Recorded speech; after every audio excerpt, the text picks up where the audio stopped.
अंगावर रजई पांघरून भाऊसाहेब तसेच पलंगी पडले होते.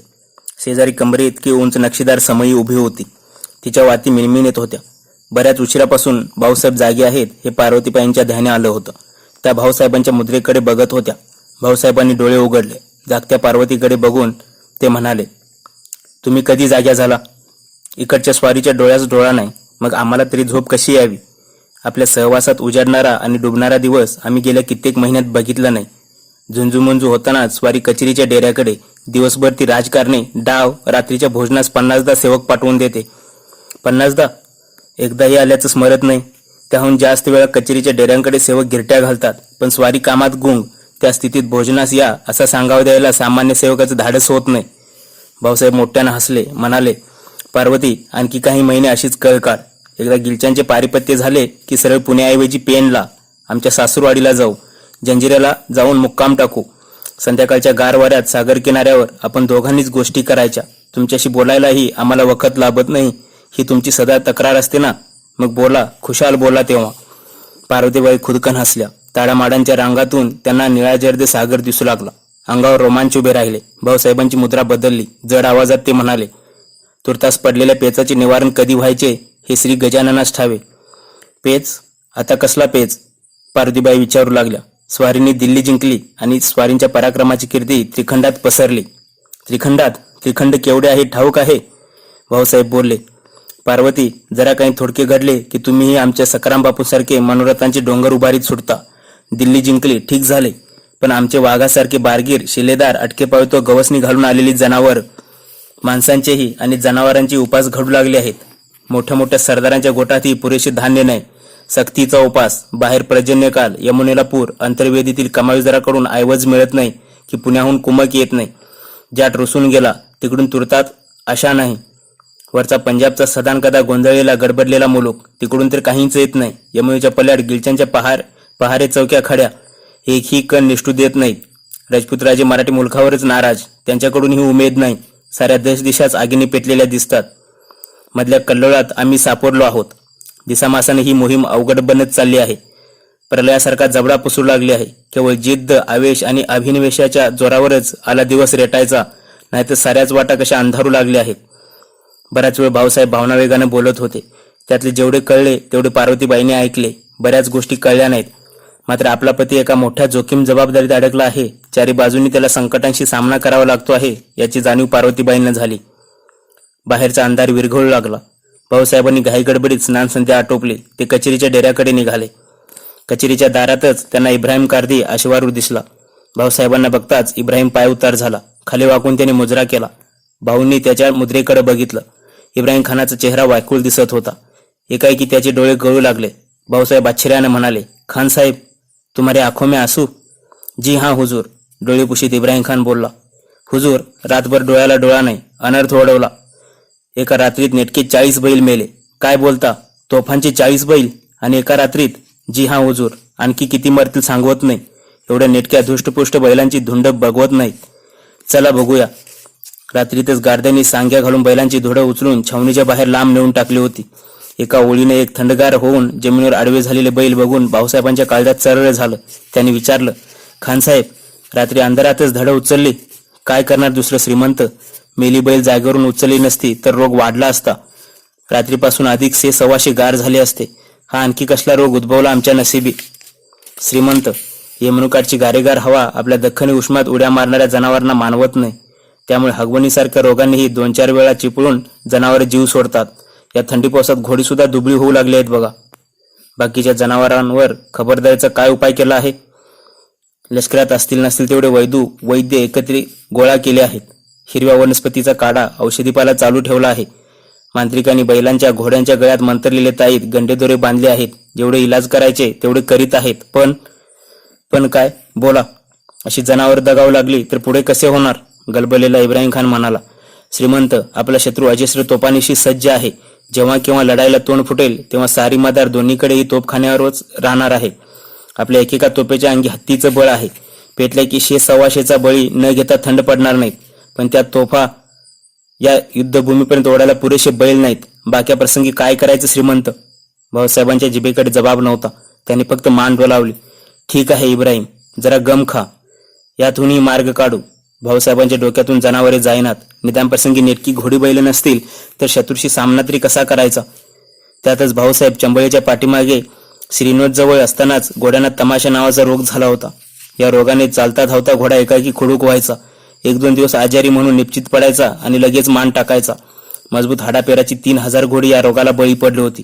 जनावरांचे कोडे सुटायलाच हवे होते. कचेरीच्या डेऱ्यापुढे भाऊसाहेब पाय उतार झाले तर 2-3 हजार शिपाई राऊतांनी गर्दी केलेली. भाऊसाहेबांनी मोठ्या आवाजात विचारले, काय प्रकार आहे. एकदम 5-6 जण बोलू लागले, श्रीमंत, आम्ही आपल्या फौजेतले स्वार. रोगराईत घोडी दगावून 2-3 महिने उलटले. आम्ही पादचारी झालो. बिन घोड्याची वाट चालवत नाही. घोडी नसलेला स्वार म्हणजे शिराविना धड. असे किती दिवस काढायचे. भाऊ, आम्हाला घोडी द्या, रोज मोरा द्या. सारे राऊत एकदम गलका करू लागले. भाऊसाहेबांनी त्यांचे ओढलेले चेहरे, फाटक्या चपला, फाटके विटके पाय बघितले. भारावलेले भाऊसाहेब म्हणाले, खंद्यावीरांनो, इतके दिवस तुम्ही कोणाच्या भरोश्यावर दिवस काढले. तुमच्या सारे ओरडले तर मी हात जोडून तुम्हाला आता विनंती करतो, अशीच काही दिवस कळ काढा. माझ्या खंद्यावीरांनो, मी तरी तुम्हाला गिलच्या पुढे बिन घोड्याने कसा उभा करेन. आम्हाला लढाई जिंकायची आहे, हरायची नाही. तुम्ही बेलशेक आपापल्या राहुटी झोपडीत जा.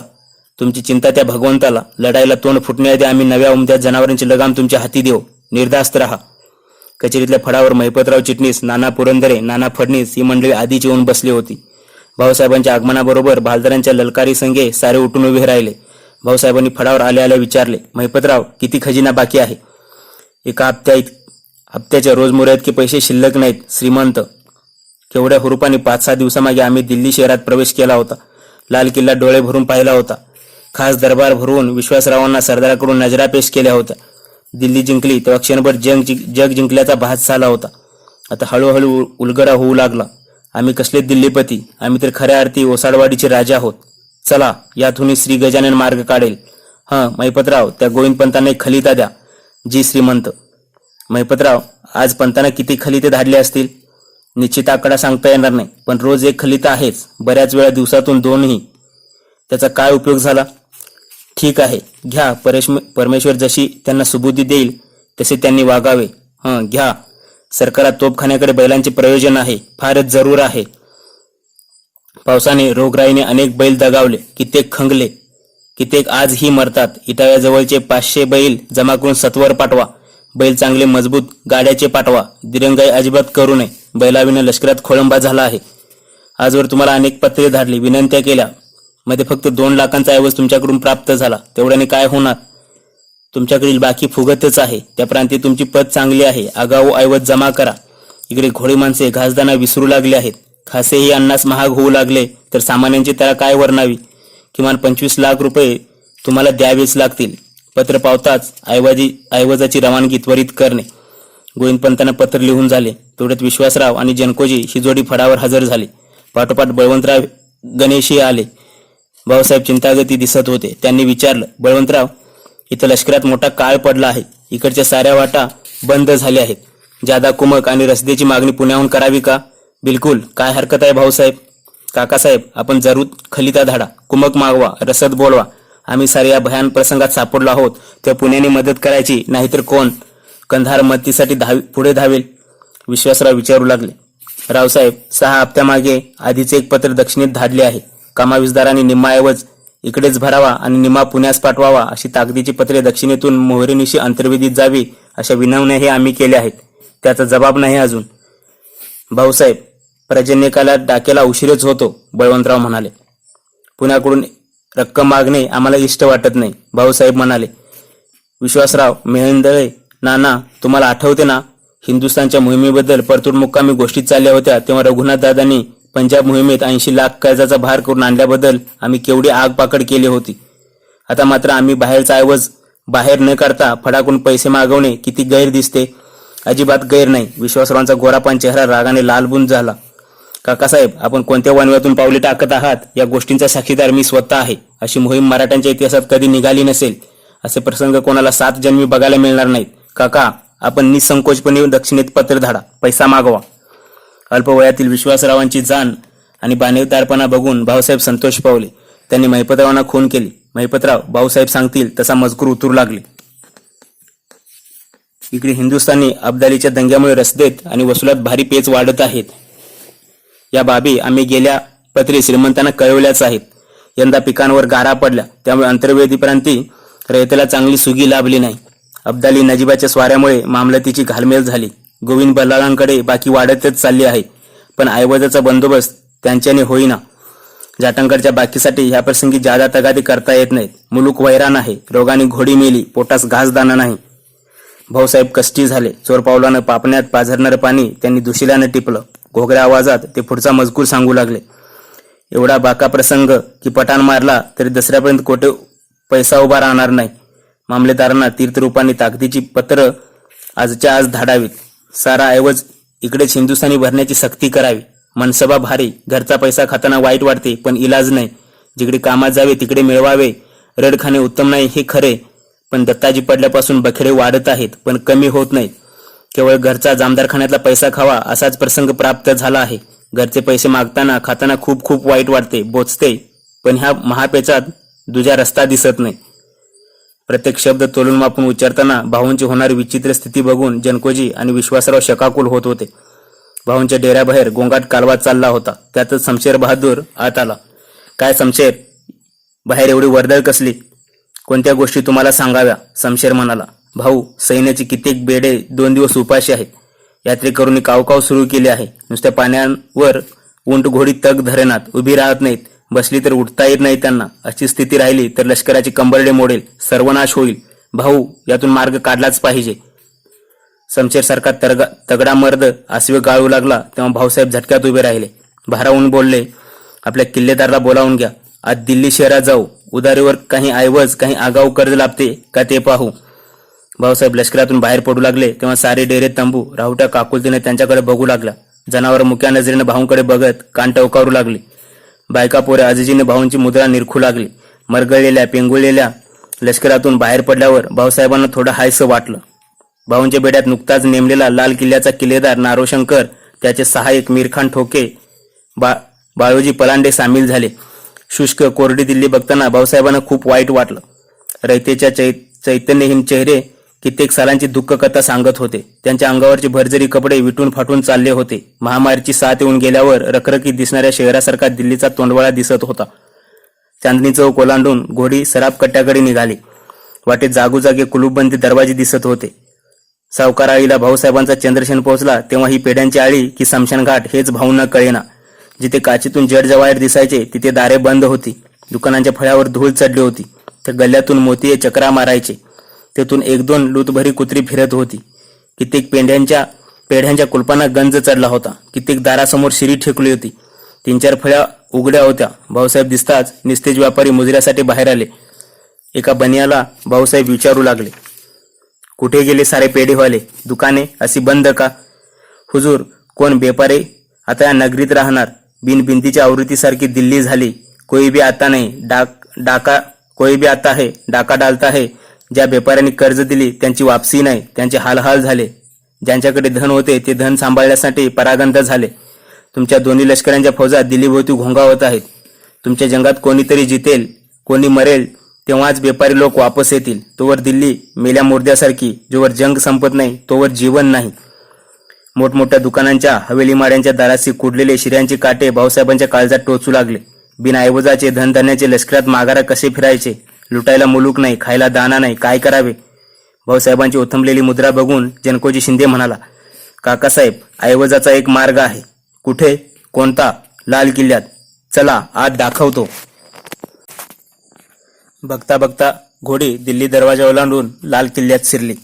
दाराशीच दिल्लीचा नामधारी बादशाह शहाजहान सानी याचा दिवाण उभा होता. बादशाही कापिल्यासाठी गेल्या 2 दिवसात धनधान्य मिळाले नव्हते. गाजीउद्दीनने नेमलेल्या कळसूत्री बादशाहाचा भाऊसाहेबांना तिटकारा होता. पण दिल्ली ताब्यात घेतल्याने आणि नवा बादशाह न नियुक्त केल्याने बादशाही कापिला जपणे भाऊंचे नैतिक कर्तव्य होते. त्यात बादशाह एकटा नव्हता. त्याचा जनानखाना, बावर्चीखाना, शागिर्द पेशा, एक ना अनेक खर्चाची कलमे होती. या कळसूत्री बादशाहाचा खर्च महिन्याला लाखावर जाईल हे भाऊसाहेबांच्या हिशोबी मनाने ताडले होते. आधीच लष्कराचा मासिक 5-6 लाखांचा खर्च, कित्येक महिन्यांचा सैन्याचा रोजमुरा थांबलेला, त्यात व्याहाच्या घोड्यासारखी बादशाहाची भर पडलेली, त्याचे दिवाणाकडे कानाडोळा करीत भाऊसाहेब पुढे झाले. जनकोजीने भाऊसाहेबांना दिवाणी खासजवळ उभे केले. हा महाल म्हणजे दिल्लीच्या सरदारांचे सभेचे ठिकाण. या महालातच अकबर, शहाजहान आपल्या सहकाऱ्यांशी सुखसंवाद साधायचे. अनेक खांबावर हा भव्य महाल तोलला होता. कोणत्याही कोपऱ्यातून बघावे तर बादशाही सिंहासन उठून दिसणार, नजरेच्या आड मधला खांब येणार नाही, अशा कौशल्याने कलावंतांनी जीव ओतून महाल बांधलेला. महालात प्रवेश करताच साऱ्यांचा आवाज प्रतिध्वनीने घुमू लागला. आवाजाला कंप फुटू लागले. जनकोजींनी महालाचं छत भाऊसाहेबांना दाखवले. छताला रुपयाचा पत्रा मारला होता. त्यावर ढंगदार वरखी मोलाम्याचे काम केलेले. निम्या महालात छत दिसत होते. बाकी कोणी काढून नेले होते. त्या फाटक्या तोडक्या बाजूकडे बोट दाखवत भाऊसाहेबांनी विचारलं, हा रुपयाचा निम्मा पत्रा कोणी काढला? गाजीउद्दीन वजीराने लुटून नेला, एक दिल्लीकर रहिवासी बोलला.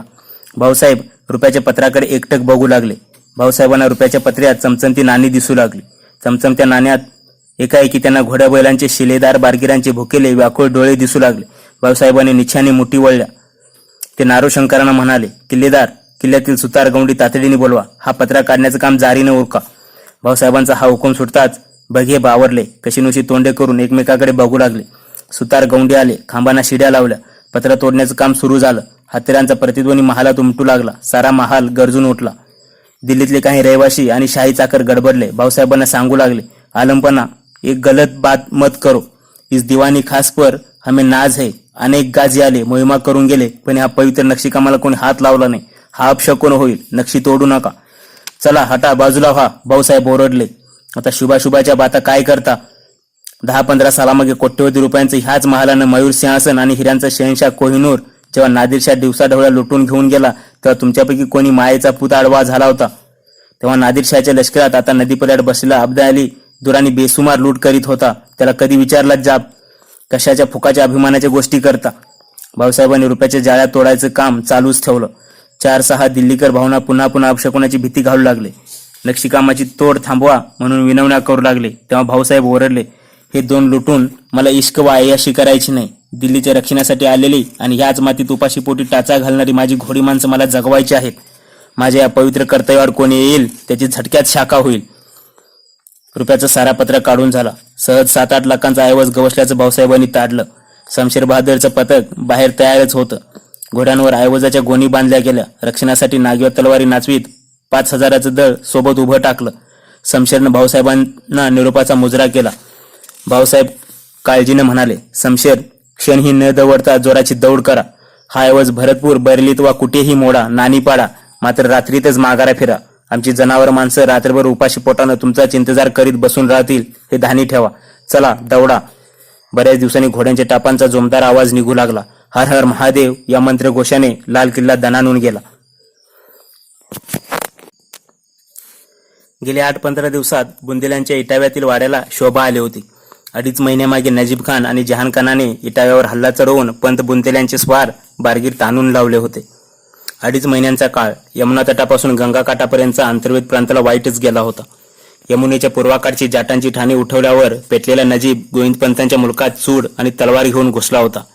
शिकोहा, बिटूर, इटाव्यासारखी मराठ्यांच्या मामलतीची अनेक ठाणी नजीबाने बेचिराग केली होती. त्यातून पंतांचा इटाव्याचा वाडाही सुटला नव्हता. वाड्याच्या सदरेची मोठी नासधूस झाली होती. आतल्या बिचायतीचे सारे साहित्य जळून खाक केले होते. मोगलाई ढंगाने आशीर्वाद उभा असणाऱ्या पंतांचा वाडा जाळपोळीने नासधुशीने काळवंडला होता. भाऊसाहेबांची फौज दिल्लीच्या रोखे दौडते आहे अशी खबर मिळताच अब्दाली फौजेनेशी दिल्लीकडे झेपावला. तसा अंतर्वेदीच्या पूर्व भागावरचा त्याचा दाब कमी झाला. याचा फायदा उठवण्याचा पंतांनी निर्धार केला. आपल्या पदरी असलेली 7-8 हजार फौज घेऊन त्यांनी गड्यांवर हल्ले चढवले. एकापाठोपाठ एक गडी जिंकून पठाण रोहिल्यांना गारद केले. गोविंदपंत पेशव्यांच्या उत्तरेतल्या सर्व मामलतदारां श्रेष्ठ आणि ज्येष्ठ आणि अनुभवी त्यांचा मुलुकी थोडा थोडका नव्हता. यमुना तीरावरच्या सागरपासून गडाकोटा, पथरिया, बल्लही, हटे, जटाशंकर, कोटा, जैतपूरपासून ते दमोहपर्यंत त्यांचा अंमल होता. बाजीराव पेशव्यांना बुंदेलखंडाची जहागीर मिळाली. तिच्या रक्षणासाठी कमायुजदार म्हणून ऐन जवानीत पंतांची नेमणूक झाली. आसपासचा मुलूक जिंकून पंतांनी आपला दाब वाढवला. इतर सरदार, मामलतदार निम्या बुंदेलखंडाचे मालक म्हणून गोविंदपंतांचा बुंदेले असा उल्लेख करीत होता होता बुंदेले हेच पंतांचे आडनाव कायम झाले. कधी काळी आपले आडनाव खेर होते हेच पंतांना सांगूनही पटायचे नाही. गेल्या 27 वर्षाच्या बुंदेलखंडातल्या सेवेत पंतांनी अनेक उन्हाळी पावसाळे बघितले होते. काळ्याचे पांढरे झाले होते. यमुनेच्या दक्षिणेस रायपूरला आणि यमुनापार इटाव्याला पंतांच्या कचेरीची मुख्य ठाणी होती. या दोन्ही कचेऱ्यात कोकणातून देशातून चांगली कारकून मंडळी नेमून पंतांनी आपल्या मामलतीचा उत्तम बंदोबस्त ठेवला होता. ज्या त्या भागातल्या सुगीच्या दिवसात ते वसुलीसाठी तेथे हमखास डेरेदाखल होत. पर्जन्य काळात कचेरीचा मुक्काम ठोकून जमाबंदी नेटाने उरकीत म्हणून तर गावोगावच्या मुखियात पटवारीमध्ये पंतांच्या नावाचा दबदबा होता. तसेच पंतांनी आपले मुख्य ठाणे सागर नावाच्या नगरीतच वसवले होते. एका सुंदर जलाशयाकाठी त्यांनी स्वतःसाठी मजबूत किल्ला बांधला होता. चौक्या पायरे खडे केले होते. माळव्यात, अंतर्वेदीत, पारच्या मुलकात पेशवाकडून अनेकांनी मामलती वतने जहागीर मिळवल्या होत्या. पण पंतांचा नेटकेपणा अन्य कोणात नव्हता. जरीचा रुमाल गुंडाळलेले आडव्या अंगाचे स्थूल पंत आता कचेरीच्या कागदपत्रात घडले होते. वयाची साठी केव्हाच उलटलेल्या पंतांचा उत्साह 20-22च्या तरुणात कदाचित आढळेल. नजीबाच्या आक्रमणाने जुने सारे कागद जळून खाक झाले होते. आता साराय नेटाने नव्याने उभे करायचे होते. पंतांचे शेजारी त्यांचे स्नेही निळकंठ शास्त्री बुवा बसले होते. पंतांचा ओरख त्यांच्या नजरेतून सुटत नव्हता. नवे कागदाचे बंद, त्यावर उतरलेले वळणदार मोठे अक्षर बघत बघत शास्त्री बुवा म्हणाले, पंत, अशी आधेमध्ये आक्रमणे होतात तेव्हा कारभाराची सारी घडी विस्कटत असेल तर दुसरे काय? शांतपणे पंत म्हणाले, अहो, मी गेली 27 वर्ष या मुलकात काम पाहतो आहे. कित्येकदा मी पेशव्यांच्या कानी कपाळी ओरडलो असेन, 30,000ची फौज इकडे अंतर्वेदीत कायमची ठेवा. पण आमचे कोणी ऐकेल तर ना? एकदा हा कायमचा बंदोबस्त केला असता तर कशाला या नसत्या कटकटी उभवल्या असत्या. पंत, तुम्ही जोखीम जबाबदारी उचलणारे म्हणून तर ऐन तारुण्यात बुंदेलखंडाची मामलत बाजीरावांनी तुमच्या हवाली केली म्हणतात की यापेक्षा पेशव्यांशी अधिक काही तुमचे सोयऱ्या धोयऱ्याचे संबंध आहेत का? साऱ्याच गोष्टी का नातेसंबंधाने घडतात? पंत हसून म्हणाले, तसे आमचे घराणे रत्नागिरीजवळच्या नेवऱ्याचे. आम्ही बालपणी दत्तक गेलो तरी सुख नाही. दत्तक आणि जनक पित्याकडे दोन्ही घरी 18-20 दारिद्र्य. 14-15 वर्षाचा होतो तेव्हा अंगावरच्या वस्त्रानिशी आम्ही सारे कुटुंबीय घाटमाता चढून पोटासाठी वाईप्रांती आलो. बावधन गावात स्थायिक झालो.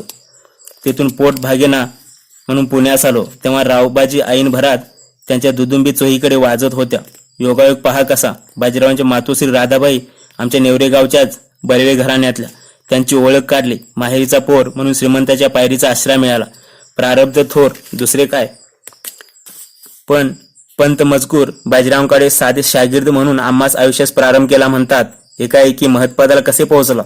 खरं आहे, मी रावजींच्या पदरीचा एक सामान्य शागिर्द होतो याची कबुली देण्यात मला काही वावगे वाटत नाही. उलट त्याचा सार्थ अभिमान आहे. पण श्रीमंताची आम्हावर मर्जी कशी झाली हे तुम्हास खरेच ठाऊक नाही का? नाही, तो तरी किस्सा साऱ्या दौलतीला ठाऊक आहे. पंत सांगू लागले, तेव्हा रावबाजी बंगश पठाणाच्या समाचारासाठी त्वरेने हिंदुस्थानकडे चालले होते. त्या काळी फौजा सड्या असायच्या. नंतरच्या काळात साऱ्यांनी बायकापोरे संगत न्यायची रीत पाडून गेली. तशी तेव्हा नव्हती. बाजीरावांच्या मोहिमेत झपाटा असायचा तर त्या मोहिमेत रात्री 2-3 तासांचा चिसाव खाऊन लगेच आम्ही चालू लागायचो. असे लागोपाठ 3 दिवस गेले. 3 दिवसांच्या प्रचंड दौडीनंतर दमलेले लष्कर एका नदीकाठी उतरले. श्रीमंतासह साऱ्यांना भुका लागलेल्या. श्रीमंताचं खाना बनवण्याचे काम माझ्याकडेच. त्या 8 रानात संगे पीठमीठ होते, पण कुठे विस्तव गवसेना की जळाऊ लाकूड मिळेना. श्रीमंतांचा तर धोशा पाठीमागे, लवकर भाकरी आणा. जरा नदीच्या वरच्या अंगाला झालो तर एक सरण जळत होते. मागचा पुढचा विचार न करता प्रेत जळत असताना त्यातले विस्तव निखारे बाजूला काढले. भाकरी मळून सरणावरच खरपूस भाजल्या. श्रीमंताचे भोजन आटोपले आणि कोणीतरी कागाळी केली. मला फटके बसावे म्हणून भाकरी कशावर भाजल्या ते सांगितले. श्रीमंतांनी बोलावून घेतले. धोतर पिवळी व्हायची वेळ गुदरली. तसाच उभा राहिलो. श्रीमंतांनी तू कोण, कुठला अशी चौकशी केली. ते हसून बोलले, पोरगा प्रसंगावधानी आहे, वाया जाणार नाही. श्रीमंताची नजर पडली आणि हयातीचे सोने झाले. बुंदेलखंडातल्या जहागिरीची जोखीम स्कंदावर सोपवली. झाले. गोविंद खेरांचा बुंदेला बनला. पंतांच्या कथेवर स्वतः पंत आणि शास्त्री बुवा एकदम खळखळून हसले. तेवढ्या सेवक एका अखबार थैली घेऊन आला. पंतांनी सेवकाला विचारले, थैली कोणत्या देशची? दिल्लीकडची? भाऊसाहेबांचीच ना? सेवकाने मान डोलावली. शास्त्री बुवा म्हणाले, पंत, भाऊसाहेबांचे किती थैले येतात दिवसात? दिवसाला हमखास 1, कधी कधी 2 सुद्धा. चांगलीच कटकट दिसते. कटकट कसली? भाऊसाहेब पेचात अडकले आहेत. अशा वेळी दुसरे तरी काय करणार ते? शिव शिव म्हणत पंतांनी थैलीचे बंद सोडले. पंत ओळखीचे अक्षर वाचू लागले. राजमान्य राजश्री गोविंदपंत बल्लाळ, सदाशिव चिमणाजी कृतानेक नमस्कार. विनंती विशेष. मध्वर स्वामींनी किरकोळ वराता न काढाव्यात. ऐवज नाही, मुलकात बखेडा. बंदोबस्त करून हिशोब घेऊन तुम्हाकडे येतो. आज्ञा होईल तशी वर्तणूक करतो. असे जे आपण लिहिले ते कळले. पंत, तुमचा आम्ही एवढा भरवसा धरला होता आणि तुम्हीच हिशोबाशी भाषा करता. इथे खर्चाची निकड फार आहे. फक्त 2 लक्ष पाठवले तेवढ्याने काय होणार? 1-2 सालचा आगाऊ ऐवज सरकारात भरा. त्या प्रांती तुमची पत चांगली आहे. कर्जवाम उभारा. खर्चाची निकड फारच आहे. तुम्हास अनेकदा लिहिले आहे. पत्र पावताच 25 लक्ष पाठवा. ते तुम्हाला द्यावेच लागतील. पत्र पावताच ऐवजाची रवानगी करा. लटकी करणे सांगू नका. खलिता वाचता वाचता पंतांना घाम फुटला. ते रुमालाने तोंड पुसू लागले. तेवढ्यात त्यांचा चिरंजीव बाळाजी पंत बिछायतीवर बसला. त्याने विचारले, स्वामींचे काय आदेश आहेत? 25 लाख, तेही लवकरात लवकर. पंत भांबावून गेले. शास्त्री बुवा, कळत नाही हा एवढा ऐवज कोठून मिळवायचा? जहागिरीत तर भरणा होत नाही. लावणीच्या वेळी या मुलकात नजीबा जहानने उत्पात मांडलेला. रयतेला धड पेरता आले नाही. ज्यांनी पेरले त्यांच्या पिकावर तांबेरा. ज्यांची पिके चांगली ती हाताशी दसऱ्यानंतर येणार, तोवर भरणा नाही. भाऊसाहेब सांगतात कर्जवाम उभारा, पण व्यापारी पेढेवाले कुठे जाग्यावर आहेत. या युद्धाच्या खाईत कोणाला परतफेडीचा भरवसा राहिला नाही. जे होते ते सावकार 10 दिशा पळून गेले. त्यातूनही आम्ही कसेबसे स्वामींकडे 2 लक्ष पाठवले. वर हिशोबाच्या वह्या दाखवू का असे म्हणताच भाऊसाहेब गरम होतात. या आणीबाणीच्या प्रसंगी कसे कर्जवाम उभा करायचे? पंत स्नेही म्हणूनच बोलतो, रागावू नका, शास्त्री बुवा म्हणाले. भाऊसाहेब माळव्यात होते तेव्हापासून तुम्हाला नावांचा बंदोबस्त करा म्हणून वारंवार लिहित होते. भाऊसाहेब यमुनेवर यायला आणि तुमच्या नावा आणि तुम्ही नसायला एकच गाठ पडले. तेव्हा जर पंतांनी नावांचा बंदोबस्त केला असता तर भाऊसाहेबांनी यमुना पार होऊन गिलच्याच्या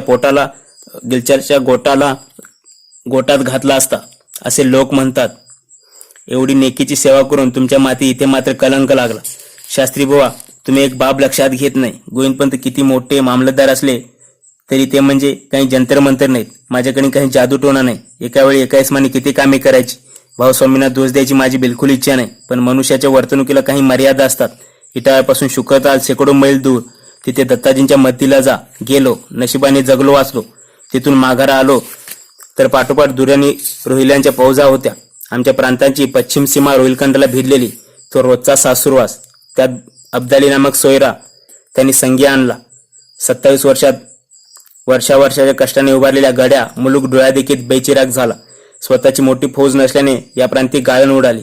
आज काय तर बिटूर, उद्या काय तर इटावा, एका मागोमाग एक गावी पडली. 27 वर्षाचा खेळ 8-15 रोजात खतम झाला. त्यातच भाऊंचा ससेमिरा. काहीही करा, सुजाला गाठा, मराठ्यांकडे वळवा. तसाच भडकता मुलूक सोडून धावलो अयोध्या प्रांती. लखनौ, फैजाबाद तरी इथून जवळच आहेत का? तिथे तो कळीचा नारद नजीब पोहोचलेला. त्या कळगोट्याला चुकवत सुजाची मनधरणी करण्यात दिवस गेले. तोवर भाऊ चंबळपार. आता तेथून परतून ठाणे एका मागोमाग एक घेतली. इथे अंमल बसवल्याने ऐवज कसा लाभणार? या वयात धावायचे कोठे आणि किती? तरीही 2 लाखांची तोड काढली. आम्ही तशी पेशव्यांची बारगिरच शेवटच्या श्वासापर्यंत सेवा करू. भाऊस्वामींना ऐन वक्ताला नावा पुरवू शकलो नाही हे मात्र माझे बदनशीबच. पण पंत, एवढ्या अडीअडचणीतून अडथळ्यातून सुद्धा भाऊसाहेब मार्ग काढीत दौड करीत आहेत. असा सामर्थ्यवान तडफदार पुत्र अलीकडे कोठे पाहिला नाही. लाख बोललात, पंत म्हणाले. आपल्या जिद्दीने तडपेने चिमाजी अपापोटी जन्म घेऊन भाऊनी सार्थक केले. एवढ्या जीवाच्या जोराने फौजा चालवतो आहे. चौफेर राजनीती खेळतो आहे. 10 देशाचं पाणी प्यालेल्या गिलच्यांची अजून डाळ शिजवू देत न. भाऊसाहेबांची ही तडप, हा जोश पाहिला की शास्त्री बुवा भावना वेगळ्याच होतात. कसल्या पंत? उगा कधी कधी वाटते अशा तडफदार झुंजार पुरुषासमोर दौडायला, त्याच्या खांद्याला कांदा लावून झुंजायला. शास्त्री बुवा, मी जेव्हा मर्द त्यांना तगडा हवा होतो. बहार आली असती आणि अजूनही भाऊसाठी कार्य करताना जीवनाची इतिश्री झाली तरी ते आम्ही पूर्वजन्मीची पुण्याई समजू. गप्पा टप्पा चालले असतानाच बाळाजी पित्यास म्हणाला, तीर्थरूप सरदार गोपाळराव बर्वे आपल्या भेटीसाठी आज दुपारी येत आहेत अशी खबर प्राप्त झाली आहे. सरदार आणि गोपाळराव बर्वे, त्यांच्या आणखी आता आम्हाकडे काय बाकी राहिले? शिवाय बाहेर रसदुल्ला खान नावाचा कोणी इसम आपल्या भेटीसाठी आला आहे. रसदुल्ला खान इतक्यात आले? बाळाराव, असं करा, त्यांना इकडे रवाना करा. तुम्ही तिकडेच वेळ दौडा. खानाशी काही मसलितीच्या गोष्टी करायच्या आहेत. बाळाराव निघून गेले. निळकंठ शास्त्री अचंब्याने म्हणाले, पंत, हा खानाबिनाचे काय काढले? तुमच्या प्रांताचा शेजारी नजीब खान तुम्हाला दाजी म्हणून संबोधतो असे ऐकतो. त्या नजीब्याचाच हा कोणी भाऊ बिऊ नव्हे ना? छे, भलतेच काय. इतक्यात एक गुलहौशी मुसलमान गृहस्थ पंताकडे उभा राहिला. पंतांचा चेहरा कसनुसा झाला. त्यांना शास्त्रीबुवांपासून काही लपवायचे दिसत नव्हते. तेवढ्यात रसदुल्ला खान येऊन टपकला. सलाम साहेब. सलाम म्हणून पंत भांबावून म्हणाले, खान साहेब, कसे काय? ऐवज पोचला ना तुम्हाला? तुमचा ऐवज आम्हाला पोचला. आम्ही तुमचा ऐवज तुम्ही सांगितला तिकडे रवाना केला. असे अटकर बांध्याचे गोरेपान मंजूळ आवाजाचे मुलायम पंचे आहेत की बस? खानसाहेब, पंत जवळजवळ ओरडलेच. जास्ती बात कशाला करता? तुमचा आमचा मतलब साफ झाला. काम झाले. बस झाले. गुस्ताकी माफ हुजूर. रसदुल्ला निरोप घेता घेता हसून म्हणाला, अच्छा हुजूर, अशा गोष्टी पुन्हा लागल्या तर आमची याद ठेवा. बरं आहे. पंत रागावले. रसदुल्ला गेला. शास्त्रीबुवा खळखळून हसू लागले. हसू आवरता आवरता शास्त्रीबुवा म्हणाले, काय पंत, म्हातारपणी हे नाद आणि केव्हा लागले? भलतेच काय शास्त्री, पहिल्यापासून मला पशुपक्ष्यांचा शौक आहे, हे तुम्हाला ठाऊक नाही का? म्हणूनच काही मंजूळ आवाजाची पाखरं. पंत, तुमच्या त्या मंजूळ आवाजाचं ठीक आहे हो, पण त्या पाखरांना अटकर बांधा, कधी फुटू लागला? शास्त्रीबुवाने हसत विचारलं. पंतांना काही झाकता येईना. शास्त्रीबुवा छेड काढायचं सोडेनात. शास्त्री, याच्याशी माझा सुतराम संबंध नाही, पण त्यासाठी ऐवज तर तुम्हीच मोजला असे म्हणालात ना. आता तो रसदुल्ला इच्छित स्थळी पंची रवाना झाले म्हणला. तुमच्या त्या पाखरांचा महाल तरी कोठे आहे तो सांगा बुवा. पंतना आता तर घामच फुटला. पाचावर धारण बसली. त्यांनी संदुकीच्या तळाशी लपवलेले पत्र काढले आणि शास्त्रीबाईंच्या हाती देत ते म्हणाले, शास्त्री, हे इथंच वाचा आणि विसरून जा. शास्त्रीबाईंनी पत्र हाती घेतलं आणि ते आधाशासारखे वाचू लागले. दस्तूर खुद्द नानासाहेब पेशव्यांनी महिन्यापूर्वी पंतांना लिहिलेलं पत्र होतं ते.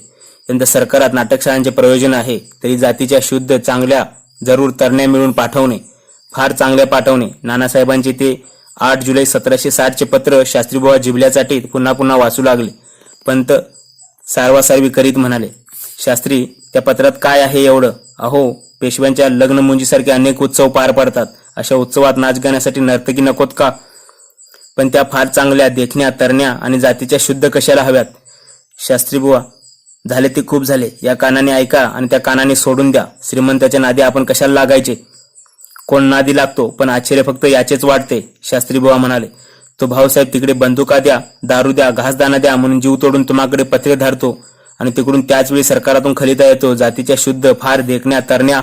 पंतांनी शास्त्रीबुवाच्या तोंडावर हात ठेवला आणि ते पत्र संदुकीत दडवून ठेवले. थोड्या वेळाने पंतांच्या आग्रहावरून शास्त्रीबुवाही भोजनास बसले. राजकारणाच्या गप्पा चर्चा चालूच होत्या. गोपाळराव बर्वे भोजनास येणार की न येणार याची वास्तपुस्त न करता पंत पानावर बसले. शास्त्रीबुवा विचारू लागले, पंत, सरदार गोपाळराव तर पेशव्यांचे आप्तेष्ट, तुमच्या मातब्बरीचे अंतर्वेदीतले मामलतदार. भाऊसाहेबांकडे तुम्ही काही ना काही ऐवज धाडला. बर्व्याकडून किती खजिना गेला? गेले असतील कोटीभर. पंत हसून म्हणाले, आम्ही थोरा मोठ्यांच्या टवाळ्या करू नयेत, पण शास्त्रीबुवा तुम्हीच सांगा, या बर्व्यांनी पेशव्यांच्या पावगोट्यात असे कोणते तुरे खोवले की 25 वर्षे आम्ही रक्त आटवून साठवलेली आमची मामलत अर्धी वाटून त्यांना द्यावी? जानकीबाईंचा बंधू, रघुनाथ दादासाहेबांचा मेहुणा, हीच त्यांची पात्रता नव्हे का? गोपाळरावांचा विषय निघाल्यावर नेहमी जपून बोलणाऱ्या पंतांना कंठ फुटला. घास तोंडात घालता घालता ते म्हणाले, आपल्या महाराष्ट्र देशी पात्रता जोखणारे अगदीच थोडे, नाहीतर सारे सगळ्या सोयऱ्यांचे राजकारण, मग ते ब्राह्मण असोत, मराठे असोत वा अन्य कोणी. पाहुणा म्हटले की घाणीत माशी तशी करती माणसे अडकतात. गावाकडे म्हणतात ना, बायकोचा भाऊ आणि लोण्याहून मऊ.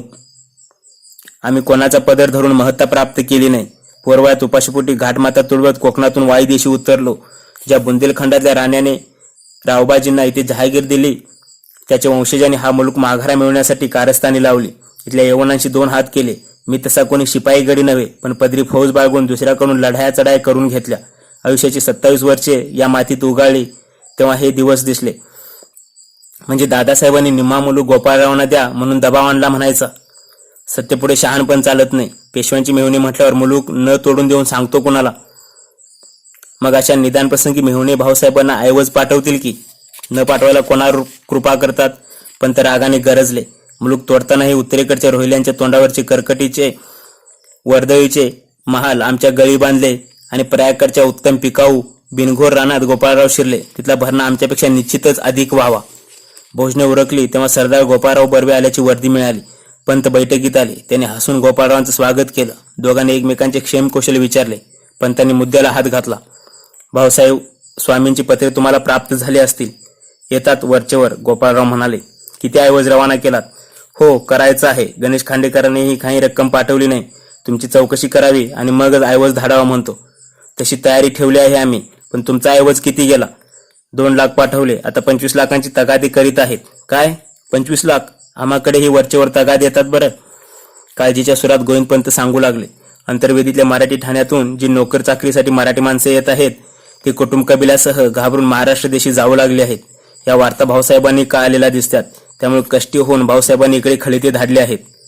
लोकांनी कुटुंब कबिले घेऊन न जावे तर काय करावे? लढाईची अशी गंभीर सूर धरू लागली.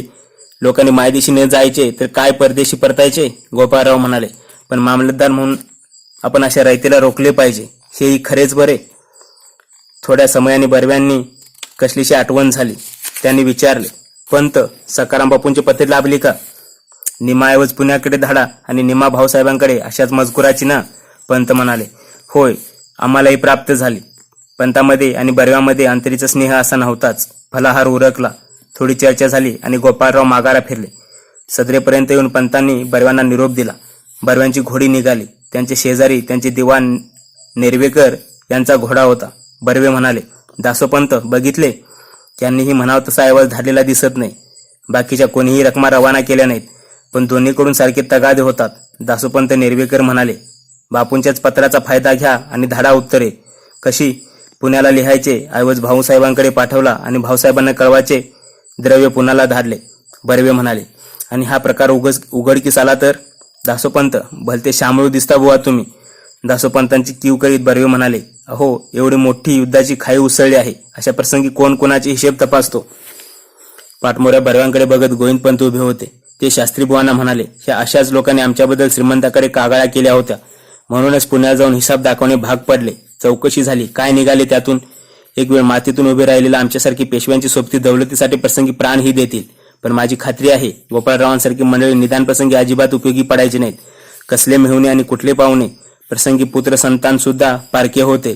तेव्हा सत्ता संपत्ती चलती, तेव्हा भरल्या ताटातच चोच मारायला हे पाहुणेरावळे कावळे टपकतात. दुःखात पडझडीत कोणी कोणाची नाही, सारे सुखाची सोबती.